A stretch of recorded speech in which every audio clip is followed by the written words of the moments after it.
Peekaboo. I see you. Peekaboo. I see you. Peekaboo. I see you. Non, mange pas le sable, papa il a dit. Non, mange pas le sable.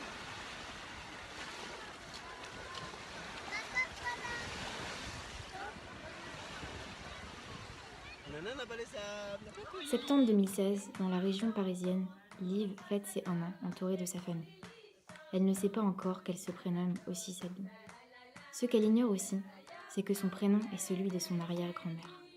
Un prénom porté par une jeune fille qui a traversé une des périodes les plus sombres de notre histoire. Quand l'histoire collective rencontre l'histoire individuelle, c'est ce que nous allons vous raconter. 1927. Sabine voit le jour à Strasbourg. Elle est l'aînée d'une fratrie de 3 enfants. La famille mène une vie paisible, sans se douter des prémices du grand bouleversement qui va secouer l'Europe tout entière et dont les conséquences pour la famille seront dramatiques. 3 ans avant sa naissance.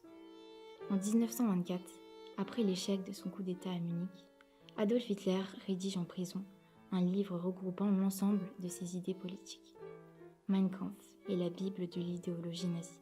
Hitler y pose sa haine antisémite, homophobe et tzigane et souligne l'existence d'une race humaine pure, les Aryens.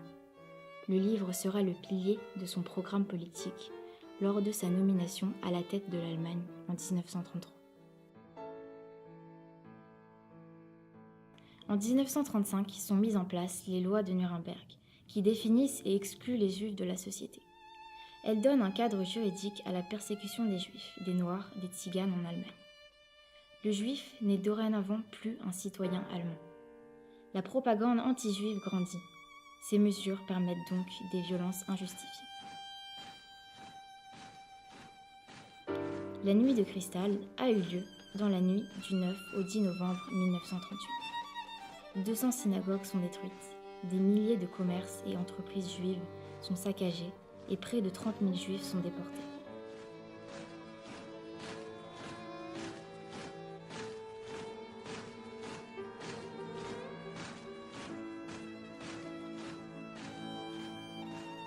Ce massacre est présenté comme des représailles de la population après l'assassinat d'un secrétaire de l'ambassade allemande à Paris par un jeune juif.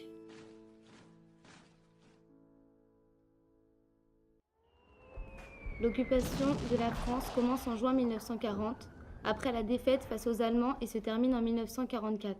Dès le 25 juin 1940, la ligne de démarcation coupe la France en 2 grandes zones principales, la zone libre et la zone occupée.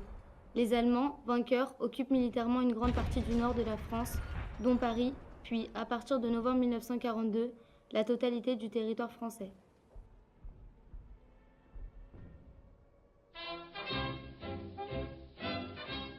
Le régime de Vichy dura 4 ans, du 10 juillet 1940 au 20 août 1944, pendant l'occupation allemande. Le chef d'État était le maréchal Pétain. Il obtient de l'Assemblée nationale les pleins pouvoirs à l'effet de promulguer une nouvelle constitution de l'État français, mettant ainsi fin à la Troisième République. Il proclame l'instauration d'un ordre nouveau et la mise en œuvre de la Révolution nationale. Sa devise « Travail, famille, patrie » remplace liberté, égalité, fraternité. À partir d'octobre 1940, la collaboration avec l'Allemagne, dont Laval est le premier artisan, est officialisée lors de l'entrevue de Montoire entre Pétain et Hitler.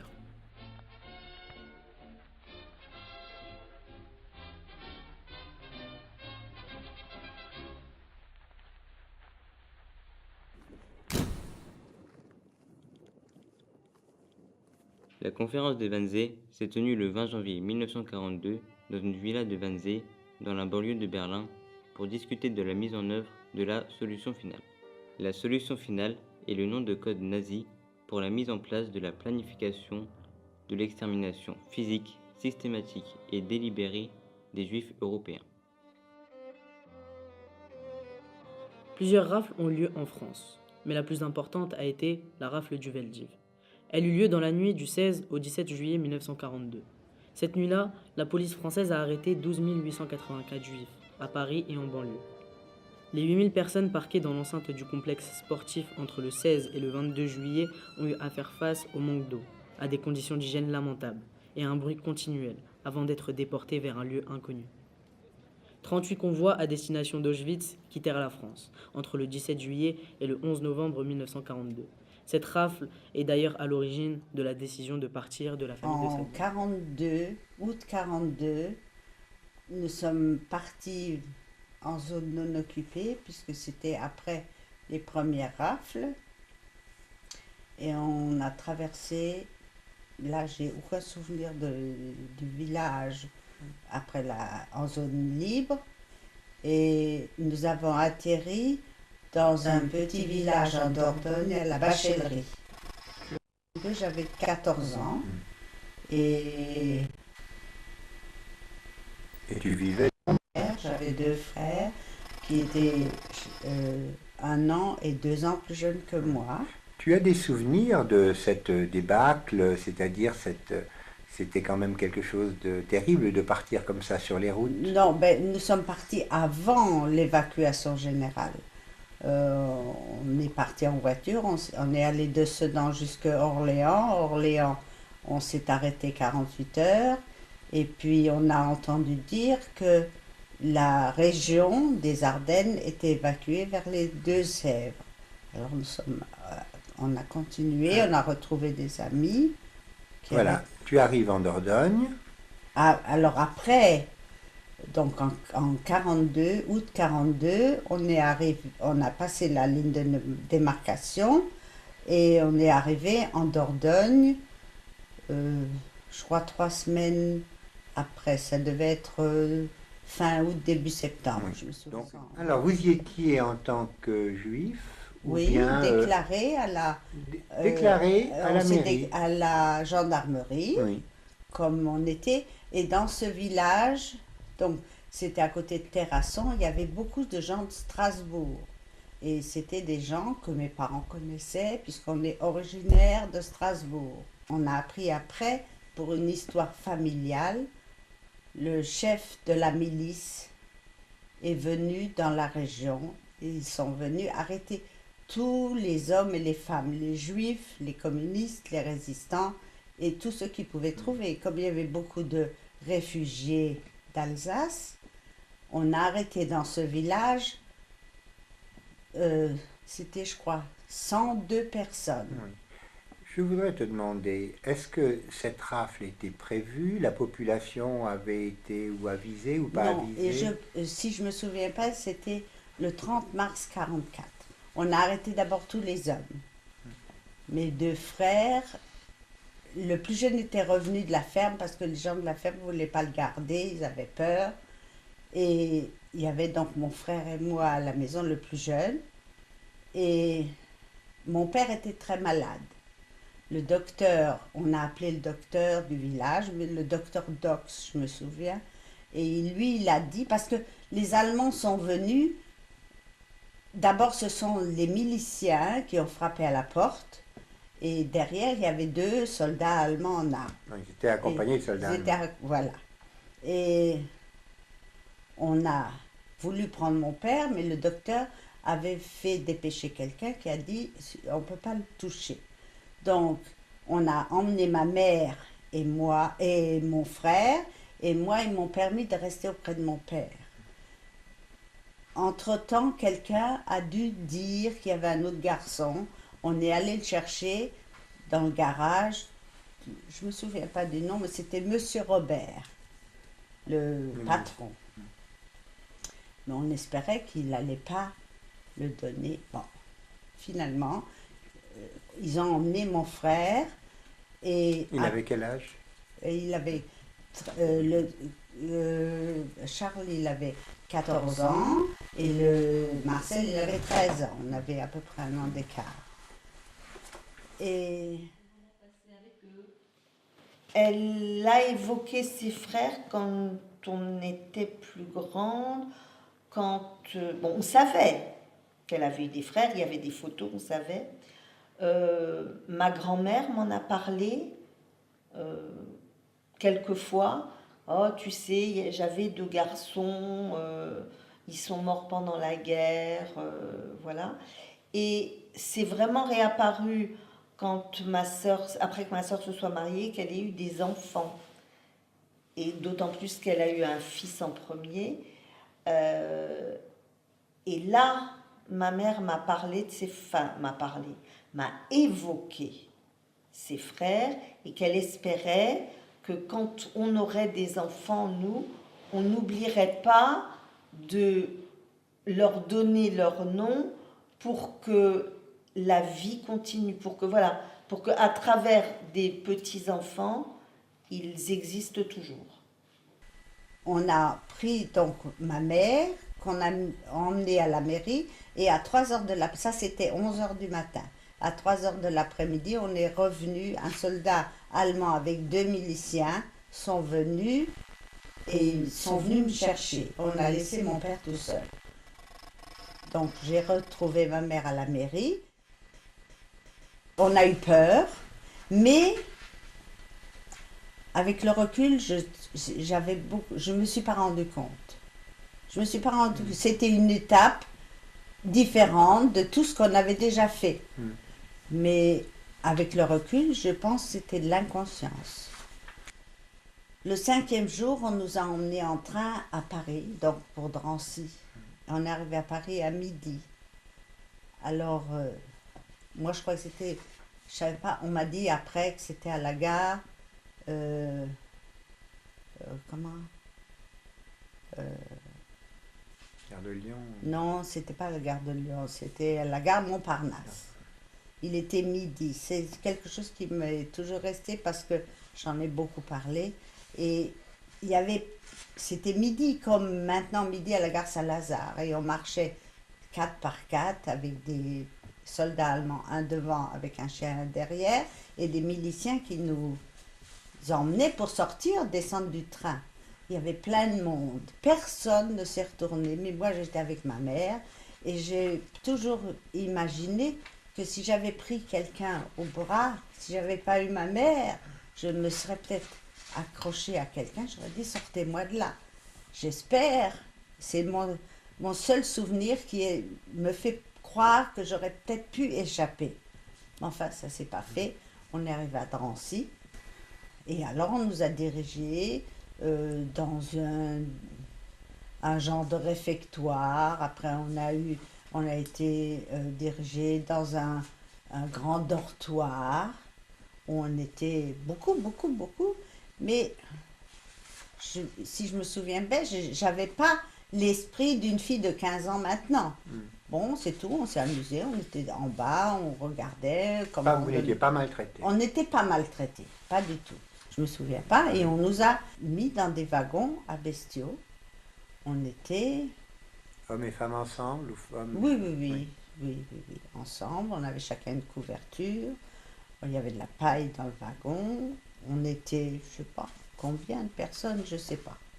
On était assez serrés et on avait notre petit sac en papier là, avec à manger pour 3 jours. Il y avait de l'eau dans un seau, 2 seaux d'eau. On nous a dit qu'on nous donnerait encore à boire en cours de route. Et puis c'est tout, on est monté gentiment, comme on nous a dit, sans... Je peux même pas me souvenir il y avait de l'affolement, mais je me souviens pas, moi, avoir été affolée. C'est tout. Je pense toujours que c'était de l'inconscience. Mais... Le voyage a duré longtemps? Le voyage a duré 3 jours. La mémoire est d'une part sélective, et je pense surtout que Sabine n'a pas voulu être une victime. Être victime, c'est être bourreau de soi-même. Donc refuser cette position, c'est aussi pour aller de l'avant. Donc si elle est là à se plaindre de son sort, et j'ai vécu ça, etc., elle a sûrement compris que c'était se dévitaliser de quelque chose. Se dire finalement, aujourd'hui, je suis vivante, il y a des choses plus importantes, même s'il y a eu toutes ces douleurs, c'est sûrement une façon d'aller de l'avant. Et de ne pas vouloir se remémorer en permanence, comme dans une névrose traumatique. Bien que dans la névrose traumatique, ils ne veulent pas, mais ça s'impose à eux. Les souvenirs, les cauchemars qui reviennent et qui reviennent, bien que je suis persuadé que ça existait. On voit dans l'œuvre de Wiesel, à travers son œuvre, comment, dans certains bouquins, le personnage est prisonnier de la chose et revient, et ça lui revient en mémoire, une folle envie de danser, si le titre du bouquin est exact, il y a quelque chose de cet ordre-là. Donc on voit tout ça, mais je pense qu'au-delà de ça, c'est une façon de sortir de quelque chose. C'est une forme de négation de quelque chose, et c'est aussi dans l'impossibilité de la parole et le refoulement de quelque chose. Notre mémoire est construite. Il ne faut pas s'imaginer que dans notre mémoire, c'est construit sous la forme d'une réalité. Chaque fois qu'on se souvient d'un événement, c'est ce que la psychologie nous apprend, hein, il est construit de plein d'événements différents. Et reconstruit pour pouvoir aussi être dans l'acceptable, dans le quotidien, et pas plonger et plomber simplement dans le passé, mais pour pouvoir aller de l'avant, quoi. Moi, personnellement, je ne me souviens pas d'avoir eu quelque chose. J'ai essayé de protéger ma mère vis-à-vis des autres personnes, lui faire de la place, qu'elle soit assise, qu'elle soit couverte, qu'elle ait à boire, même si moi je ne buvais pas. Moi, personnellement, je ne sais pas. Je ne peux pas dire comment ça s'est passé. Je ne me souviens pas. Absolument pas. La seule chose qui m'apportait, c'était ma mère. Et puis voilà. Et comment se comportaient les hommes et les femmes dans cet univers? Eh bien, il y en a qui ont dit, ben, on ira travailler, et ben, on travaillera. Et puis d'autres qui disaient, mais vous savez pas ce que c'est, vous allez voir. Il y avait des gens qui étaient de Pologne qui s'étaient souvenus des pogroms et tout ça. Mais c'est tout, c'était des paroles, mais pas, on n'était pas encore. Et puis il y avait un mot qui circulait, on allait, pas on savait pas où on allait, mais quelqu'un avait lancé, on allait à Pitchepoy. C'était un mot qui courait à Drancy déjà, et on allait à Pitchepoy. Et bon, ben c'était joli. On était beaucoup de jeunes, et beaucoup de jeunes qui ne se rendaient pas compte. On ne se rendait pas compte. Et l'arrivée?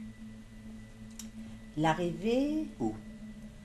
Eh bien, il n'y avait pas encore on est arrivé en dehors de cette fameuse grille Arbeitsmarktfrei. À Auschwitz. À Auschwitz, on est sorti des wagons le soir. Et il y avait des garçons, des hommes en costume rayé avec des bérets qui étaient là quand l'ouverture des portes pour aider à descendre. Il y avait, dans le même wagon, on était Lucie Weil, mon amie, avec sa mère, qui était une femme, qui était une non-juive. Et en arrivant, en descendant, moi, je me suis occupée de ma mère, j'ai pris une couverture, je l'ai mise sur les épaules, et Madame Weil s'est occupée d'une autre personne, vieille personne, et Lucie, elle marchait à côté de moi. Et on a donc entendu ces haut-parleurs qui disaient les personnes fatiguées, il y a des camions, et les personnes qui se sentent valides, vous pouvez marcher à pied, une à gauche et une à droite. Et ma mère, elle a dit, oh non, j'étais 3 jours assise par terre, je marche. J'ai dit, bon, ben tu marches, alors viens, on va. Et Madame Weil a accompagné cette dame. Lucie, elle était restée à côté de moi, et Madame Weil est allée de l'autre côté pour monter avec cette dame, pour la monter dans le camion. Et puis, bon, on est un peu bousculé, puis je me retourne, je ne trouve plus ma mère. Alors j'ai commencé à chercher, elle était quelques personnes derrière moi, et Lucie, elle a dit, oh, ben, ma mère, elle va arriver, elle est montée dans le camion. Et puis, on a été conduits, on a marché, c'était la nuit.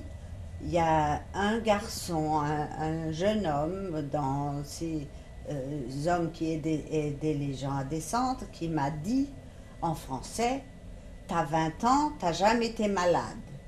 Alors je me suis retournée pour lui demander pourquoi, et il avait disparu. Bon, je n'avais pas 20 ans, mais enfin bon, il m'a dit de dire ça, je dirai ça.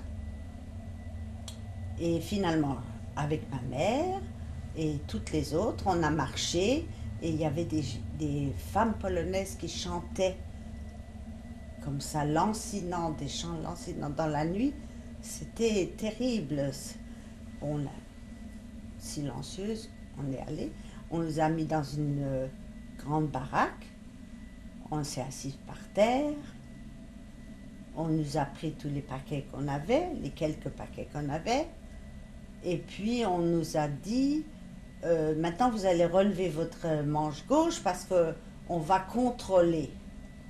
Et alors, j'ai eu à ce moment-là toujours cette impression, moi je vais passer devant ma mère pour voir ce qu'on va faire.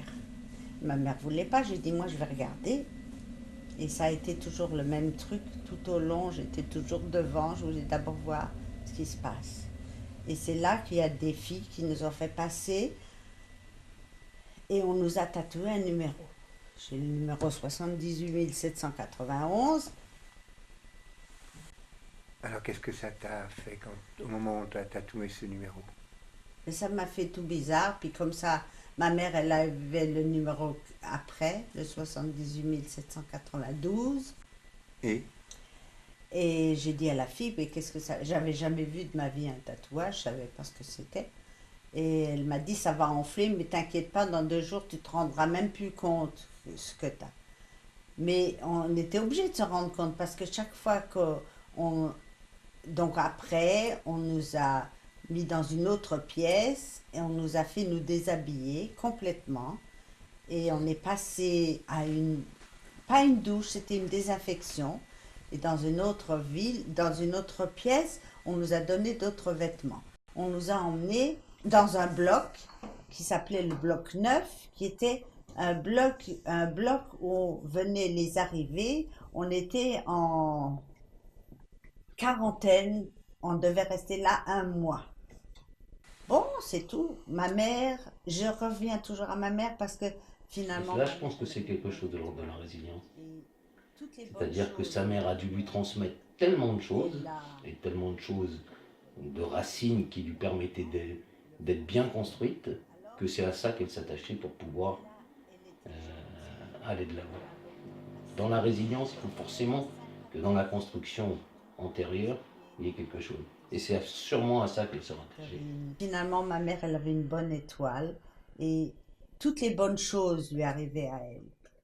La résilience, c'est un terme qui a été mis très en avant, entre autres par Boris Cyrulnik dans les années 90, si ma mémoire est bonne, mais qui date du XXe siècle, quoi. Et même avant, en matière de physique. La résilience, c'est au niveau des métaux, c'est la capacité par exemple d'une barre de fer à retrouver sa forme. C'est comme une histoire de ressort quelque part.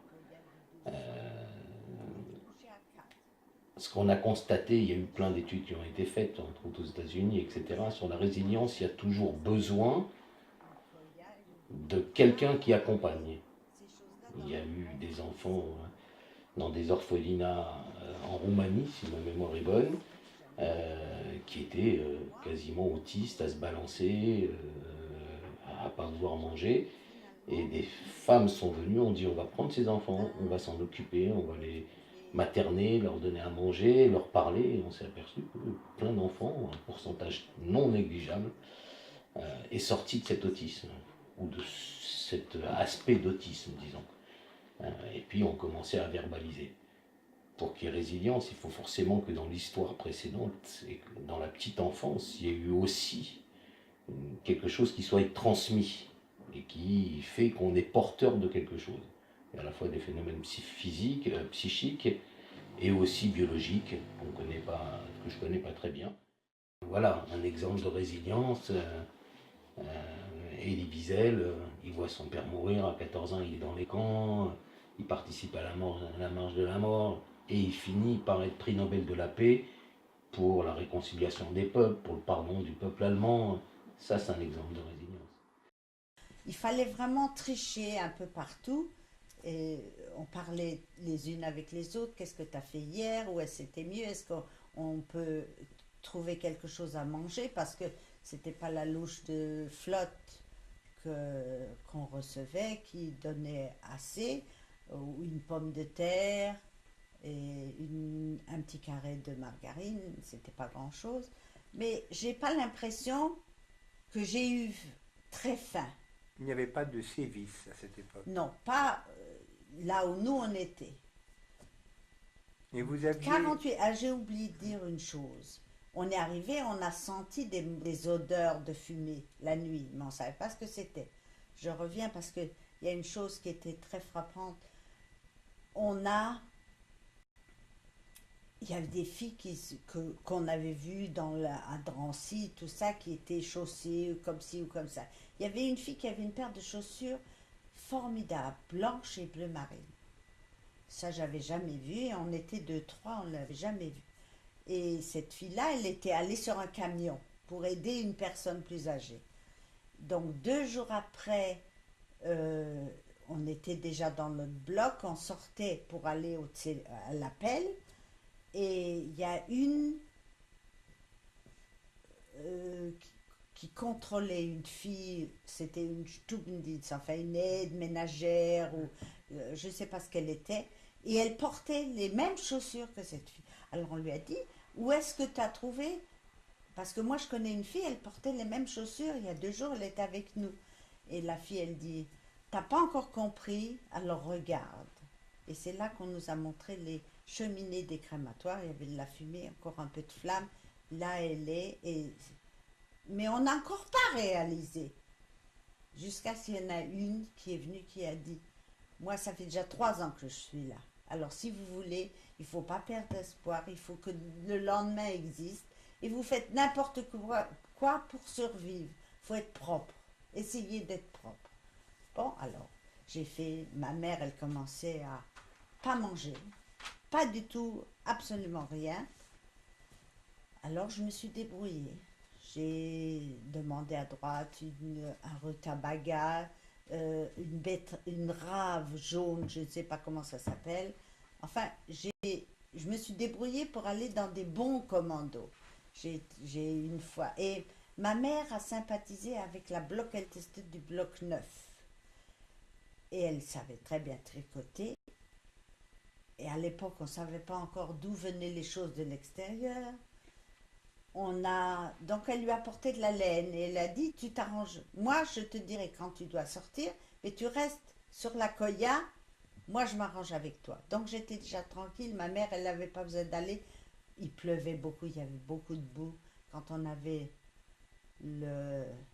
on partait travailler hors des grilles, comme vous avez entendu, devant l'orchestre.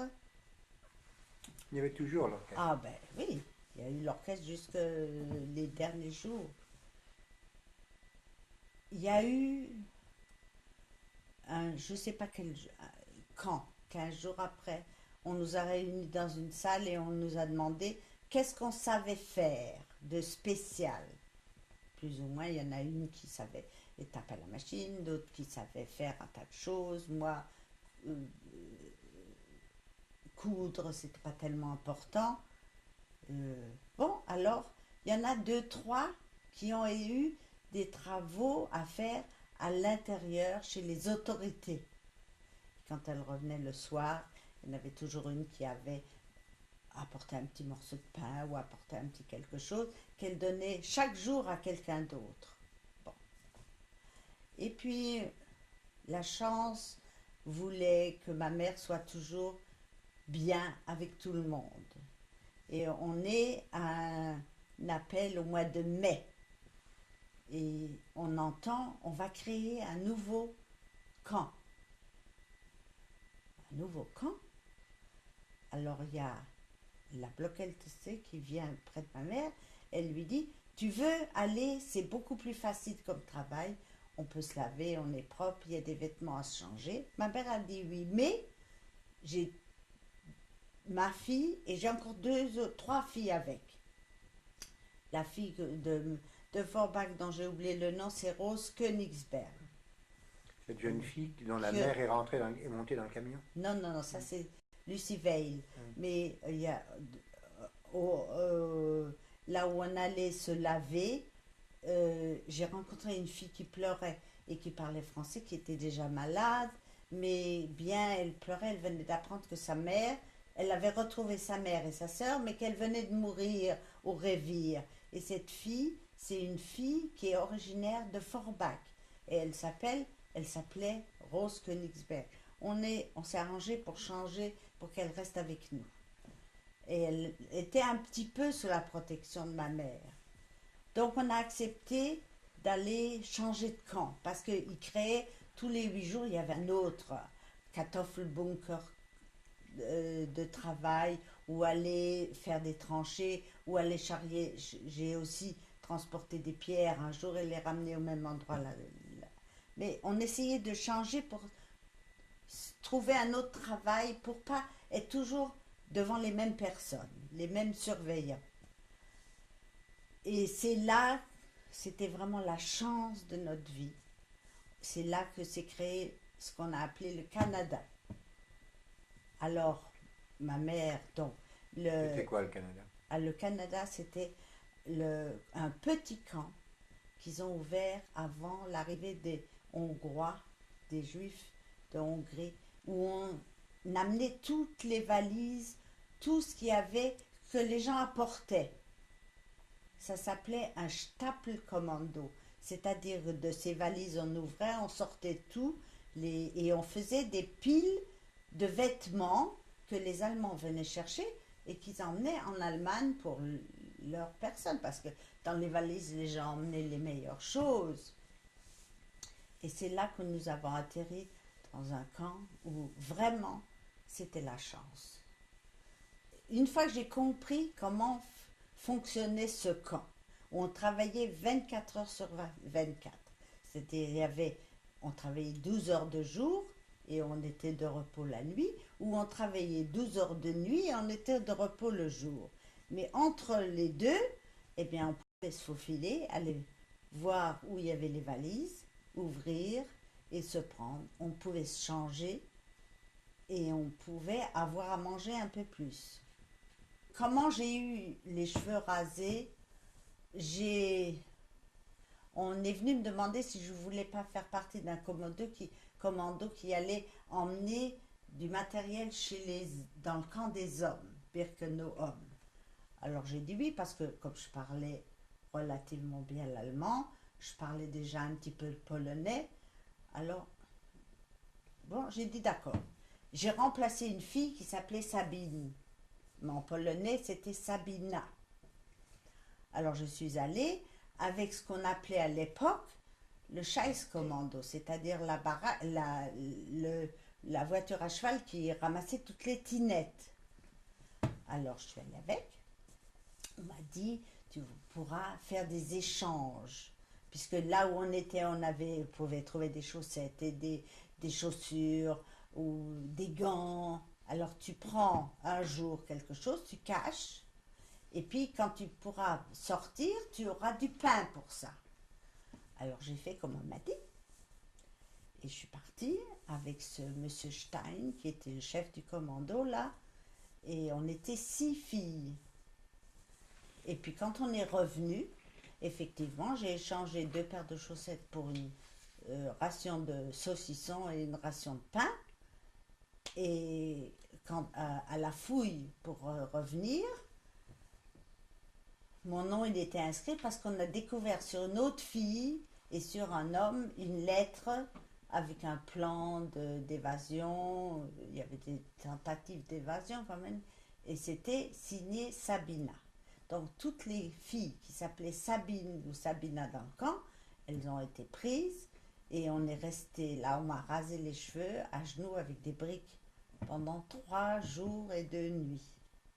À genoux, sans bouger, sans manger, sans rien. Ma mère a pleuré et moi j'ai dit, les cheveux ça repousse. Alors c'est intéressant parce que elle dit, je n'étais pas consciente. Et avec le recul, je pense que c'était de l'inconscience. Dans un présent, elle parle d'un passé. Mais c'est au présent où elle dit ça. Elle dit ça d'un autre temps, donc avec une reconstruction de quelque chose. Est-ce que sur le moment même, elle aurait pu dire « je ne suis pas consciente » ? Probablement pas. Oui, il y a une volonté, et puis je crois que quand on est pris dans une telle horreur, on prend ça en pleine tête, quand on sort, on est dans les wagons à bestiaux, qu'on sort, les chiens, je ne connais pas, mais j'ai vu des images, les chiens qui aboient, les hurlements, les sélections, les coups, la dénutrition. comment être conscient de quelque chose. Je crois qu'on est là un peu comme un zombie, je pense, hein, qu'une façon d'être, c'est d'avancer, de vivre, d'essayer d'être inscrit dans un quotidien à un moment, à un instant T. Et puis, malgré tout, de se projeter sur un futur. Si c'est nos futurs qu'on ne peut pas vivre, je crois que ce qui pouvait aussi permettre de tenir, c'est d'essayer de sortir de cet enfermement en se projetant. Alors à ce moment-là, j'évite d'être conscient de l'instant. Il y a des gens qui ont témoigné comme ça, qui ont été pris en otage. Les journalistes qui ont été pris en otage, attachés à un radiateur, ils témoignaient que leur façon de truc, c'était presque d'être obsessionnel, de repenser à des choses pour ne pas être conscient de ce qu'ils étaient en train de vivre. C'est probablement une façon de tenir et on ne peut pas être conscient. Je ne crois pas qu'on peut être conscient à ce moment-là. On le vit, on souffre et on essaye de se carapassonner, probablement, mais en étant dans une ouverture pour un plus tard.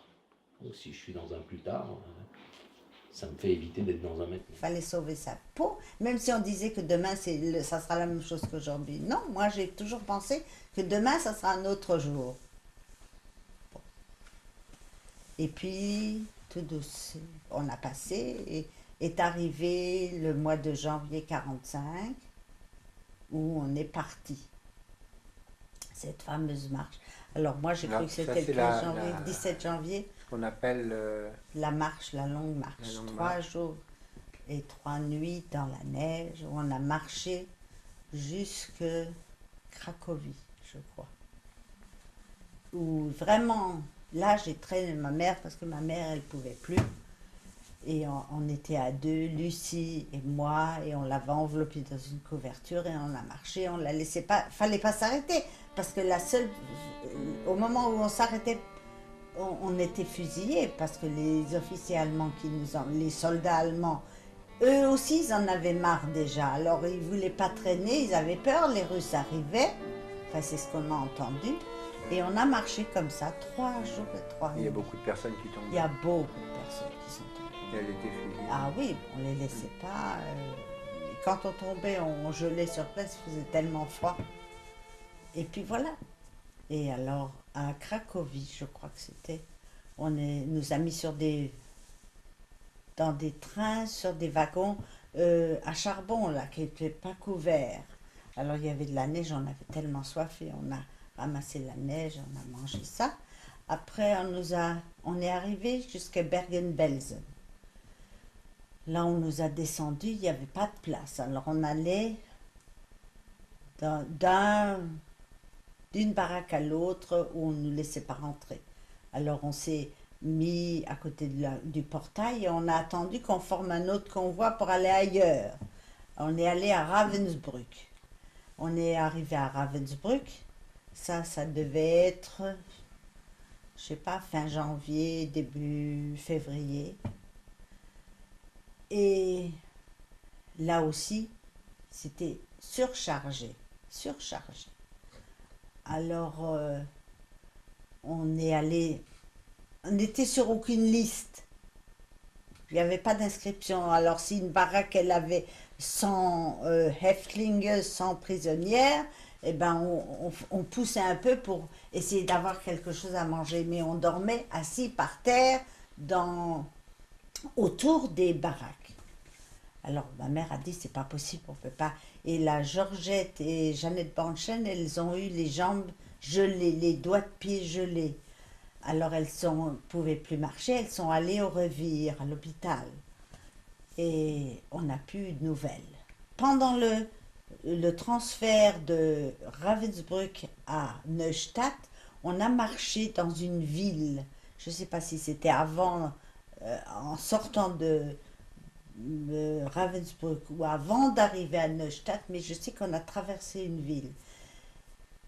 Et on marchait à pied, et il y avait du monde, une ville.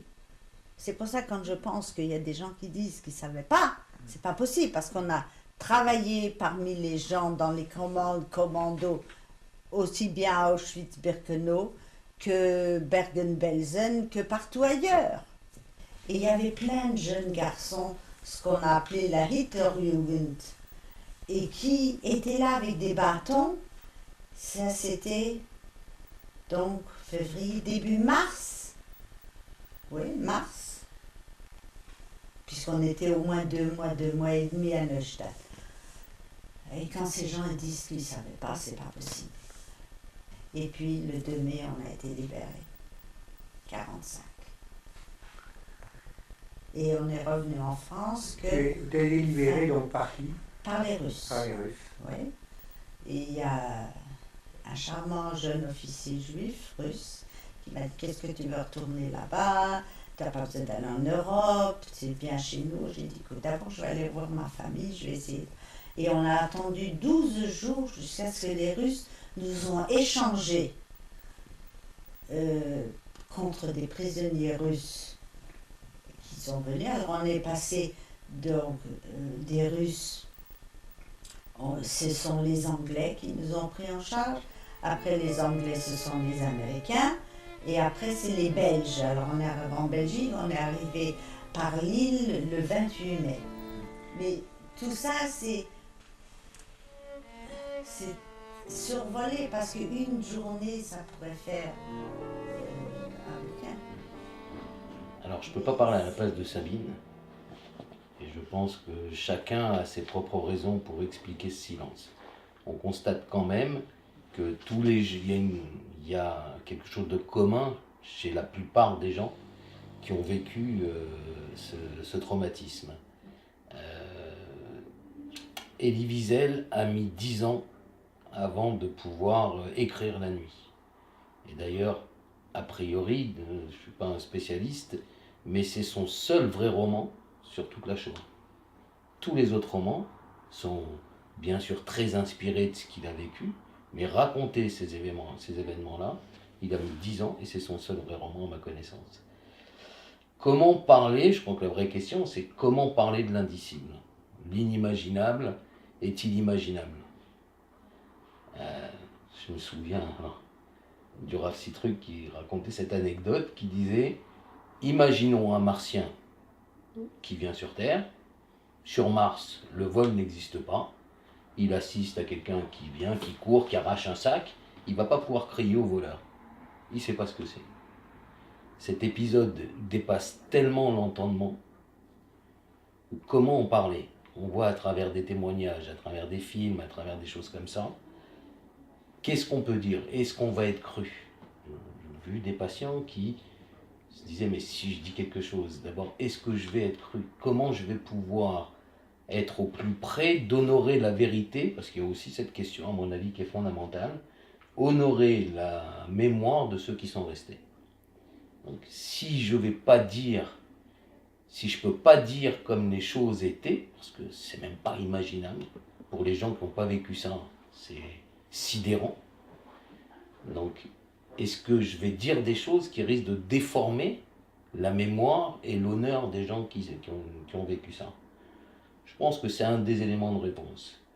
Le deuxième élément de réponse, qui est aussi la notion de ce qu'on appelle du refoulement.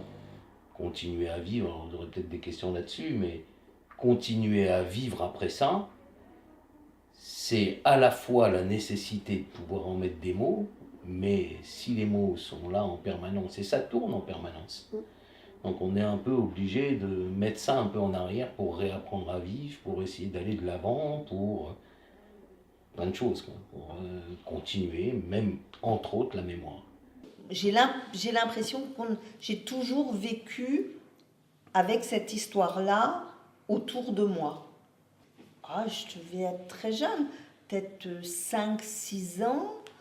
J'ai demandé à ma maman c'est quoi son numéro et pourquoi ma grand-mère avait un numéro.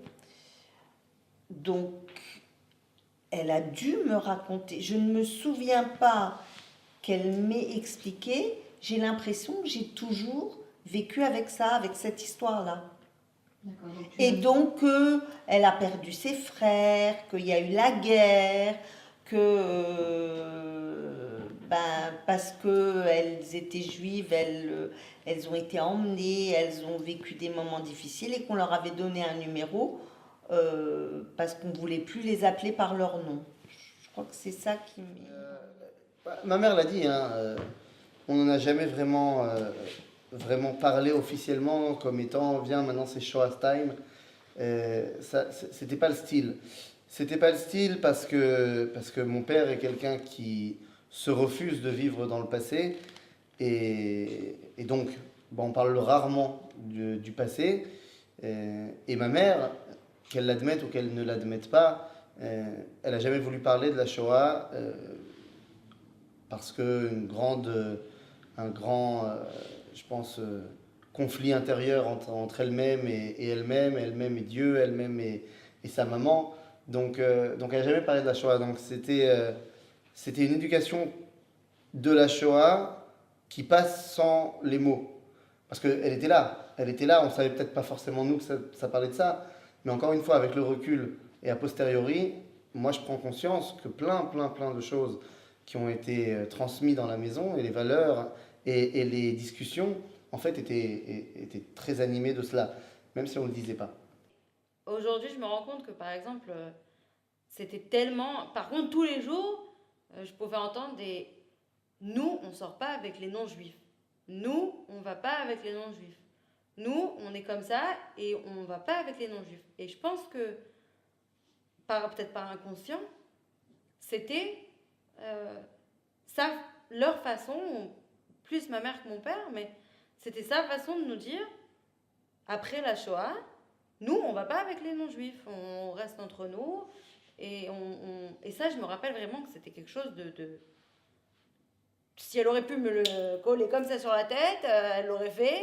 C'était vraiment quelque chose qui revenait. Mais une discussion sur la Shoah, je me rappelle pas vraiment que c'était un sujet dont on parlait. C'était pas tabou, mais moi, en tout cas, quand j'étais à la maison, c'était pas... Le refoulement est un mécanisme psychique. On refoule tous différentes choses à différents moments de notre vie. Ensuite, comment il est refoulé, qu'est-ce qui va advenir pour chacun? Probablement que plus on est dans le refoulement, j'avais vu un exemple très bon, c'est l'exemple que je donne souvent aux gens par rapport au refoulement, c'est comme si on prend un verre, on le tient à moitié vide, ou à moitié plein, on le tient à bout de bras. Un verre en plastique qui pèse pas lourd, c'est pas compliqué de le tenir à bout de bras. Combien de temps? Un moment ou un autre, il va tomber.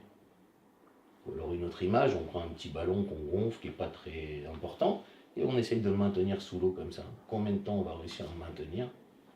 Qu'un laps de temps. Suivant l'importance, bien sûr. Mais à un moment ou un autre, le ballon il va ressortir, le verre il va tomber, et il y a ce qu'on appelle le retour du refoulé. Alors, suivant certaines choses, ça peut être une dépression, ça peut être des maladies psychosomatiques, ça peut être des troubles du comportement, ça peut être de la violence, de l'alcoolisme... Si tout n'est que refoulé, à un moment ou un autre, forcément, ça ressortira d'une façon ou d'une autre, à travers un autre épisode, à travers un autre événement de vie. Mais si on refoule tout ce qu'on est et tout ce qu'on a vécu, c'est pas possible.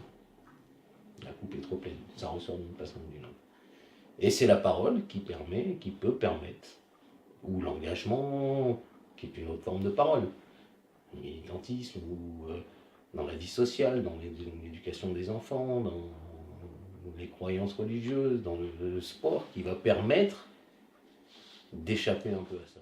Ça a eu une incidence sur moi personnellement, psychologiquement. Je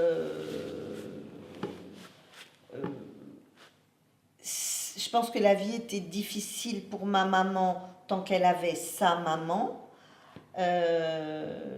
Donc, même si je ne savais pas trop pourquoi, je savais qu'il y avait des choses difficiles. Même si elle m'avait dit, voilà, elles ont souffert pendant la guerre, c'était pas toujours verbalisé. Mais, donc, alors, je peux pas dire que je me suis sentie coupable. Je sais que ma mère, elle, se sentait coupable d'être une rescapée par rapport aux gens qui n'étaient pas revenus.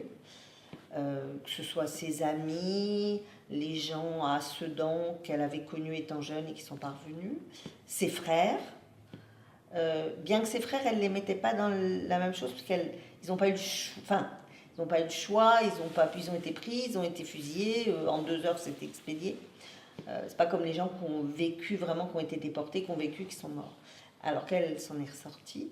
Donc je pense que j'ai absorbé sa culpabilité. Il n'y avait pas vraiment à qui parler, si tu veux, dans la mesure où je l'ai dit, avec mon père, on aurait pu parler de la Shoah, avec une discussion ouverte et sur les faits, sur comment et qui que quoi. Mais il aurait fallu que ça vienne de nous parce que lui c'est on regarde devant, on regarde pas derrière. Et ma mère vit encore aujourd'hui la Shoah comme une plaie ouverte. Et donc ça sert à rien de parler avec quelqu'un qui a mal. C'est pas le moment. Quelqu'un qui a mal, tu lui mets un pansement. Après on discute. Mais là on n'a pas trouvé le pansement encore. Donc, Bah si, peut-être que ce voyage, ça a été le pansement. Ce voyage, c'est plus que le pansement. C'est pas le pansement, c'est... On a mis la crème. Ouais, voilà. Je ne me sens pas encore, comment dire, soulagée. Je pense qu'il va y avoir un travail à faire encore, du temps, un travail. Mais ce qui est sûr, c'est que je ne peux pas dire que je sois contente d'être venue. Je trouve tout à fait normal que je sois venue, vu le travail qui a été engagé. Mais par contre, je l'ai fait, je ne le referai plus. Grandir avec une grand-mère avec un numéro sur le bras, ça va influencer. Même si à l'âge où j'étais le petit-fils, je ne me suis pas posé la question plus que ça. Mais après, quand tu fais le regroupement de toutes les informations, c'est sûr que ça joue énormément. Et voilà, et ça replace également l'histoire de ma grand-mère dans la plus grande histoire du peuple juif. Donc, est-ce que tu penses que pour toi c'était un besoin justement de faire ce Alors j'en ai parlé d'après justement avec mes parents. Je suis aussi guide en Israël et je ne fais pas la différence. Pour moi c'est le même besoin et c'est la même volonté de guider en Israël sur les traces du peuple juif il y a 3000 ans, il y a 50 ans et sur les traces du peuple juif en Pologne. Pour moi c'est le même idéal, un idéal de transmission. Je ne suis pas un guide du passé, mais c'est apprendre pour transmettre. Donc en Pologne comme à Jérusalem, c'est la même transmission.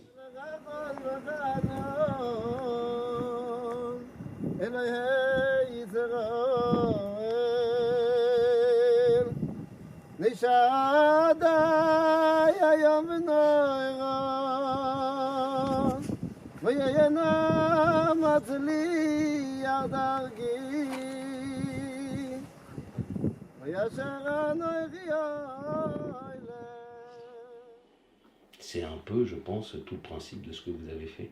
Essayer d'accompagner la parole, d'accompagner le souvenir, d'accompagner tout le monde, enfin tous les enfants, notre devoir de mémoire. Pour libérer la parole, mais la libérer dans une parole constructrice, dans une parole qui va nous permettre d'abord de se dire plus jamais ça, d'avoir une vigilance, c'est le sens de l'histoire, c'est le danger du négationnisme. À la limite, on pourrait se dire on s'en fout de ce qui s'est passé. On s'en fout pas parce que si on ne tient pas compte du passé, ça va se reproduire. Donc voilà, on essaye de libérer la parole à travers ces voyages, à travers des témoignages, à travers le fait d'être dans une humanité qui va nous construire et pas qui va nous détruire.